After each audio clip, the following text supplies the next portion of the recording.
So I work at this place called Kroger. I don't know if you've heard of it. It's a grocery chain. And I mean, they just sell groceries, avocados, watermelons, you know, just like your classic American household items, like the ones they're concerned with right now, like eggs, milk, groceries, sometimes even cats, depending on what location you go to. But anyways, on this particular day, I'm just going about my day. I work specifically in psych, I'm not telling you. But anyways, I work at the Kroger and I'm just doing my thing. I'm stocking stuff, you know, I'm chilling. And normally, I really try not to use the public restrooms. But in this case, I really had to. Most people would probably think it's because it's gross or like unsanitary. But in this case, it's because one day I walked in there and there was a big old stain on the toilet seat. And I'll let you fill in the rest of the information on what type of stain you think that toilet seat had. So anyways, on this particular day, I needed to go to the restroom. And normally, what I would do is I'd go to the back restrooms because they're normally just a little bit more cleanly.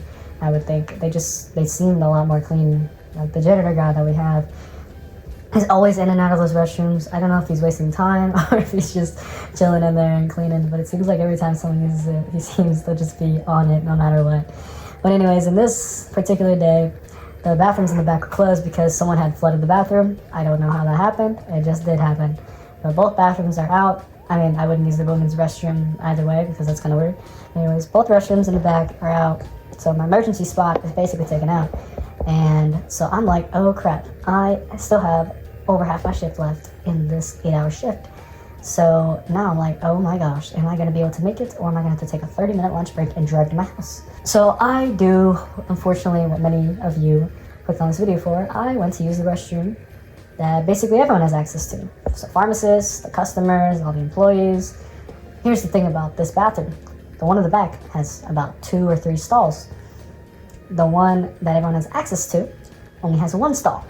So if I have to use the restroom, number dos, everyone is going to walk in, and anyone that needs to use the stall is going to want to use it, obviously. And it's just a lot more easier for there to be a line forming outside or inside, depending on what type of people they are. But yes, I wasn't really trying to be in that sort of situation, so I'm just like, okay, I really gotta go.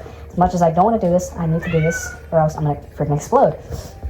I walk into the restroom. I'm really just racing for time because I know someone's gonna walk in here and it's gonna be just very awkward. Either they're gonna be waiting outside and step into my smell of madness, this little gas chamber that I've created in this small Kroger, and be like, oh my gosh, I can't believe this guy's working here and he created that sort of stench and he's handling the food. So I'm in there, I'm rushing obviously, and I hear the door open and there's this guy with a cane.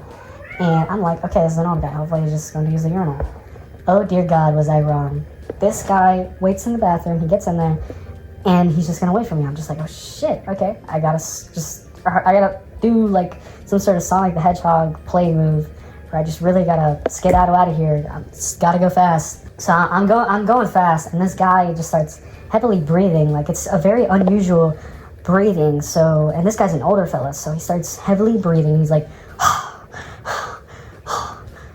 he's like heavily breathing, like anyone would, I guess, in a very bad situation. But I'm very concerned for this fellow, so I'm just sitting there. I'm like, sir, are you okay? Like, do you need help of some sort? And he's just like, no, I just really need to use the restroom. And you would have thought he was having a heart attack due to the way that this guy is breathing. So I'm sitting there concerned because, oh my gosh, I don't need anyone thinking that I caught a body. So I'm there hurrying up again.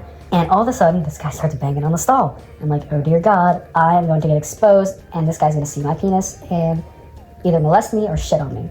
We don't know what the hell's going to happen, because either way, I can't fight back, because think about this, I still haven't finished my job and my pants are down. What am I supposed to do in that situation if that happens? So this guy starts like trying to hurry me up after a while, and he's just like really just kind of like, I'm not gonna make it, I'm gonna die out here, please, I'm gonna explode, dear God, help me. And so I'm sitting there just panicking because I'm like, oh my gosh, I really gotta get the hell out of here. And I'm done. I walk out the stall. Obviously, I wash my hands, and this guy lets out the biggest sigh of relief. I don't know what would have happened on that very day, but sometimes I think about it ever since that day happened, and it genuinely scares me because there's so many variables that could have happened on that day that it's just like, it's like an infinite amount of like universes where it probably went a whole different way, and very, very stinky, very, very badly. And I But anyways, thank you guys for watching. I really appreciate you for watching the video, sticking to the end. And if you really like the video, make sure to subscribe, comment, like, do whatever you want. Send it to your mom or something. I really don't know. But yeah, I got plenty more stupid stories like that, so feel free to turn your notifications on. So anyways, I'll see you on the next time.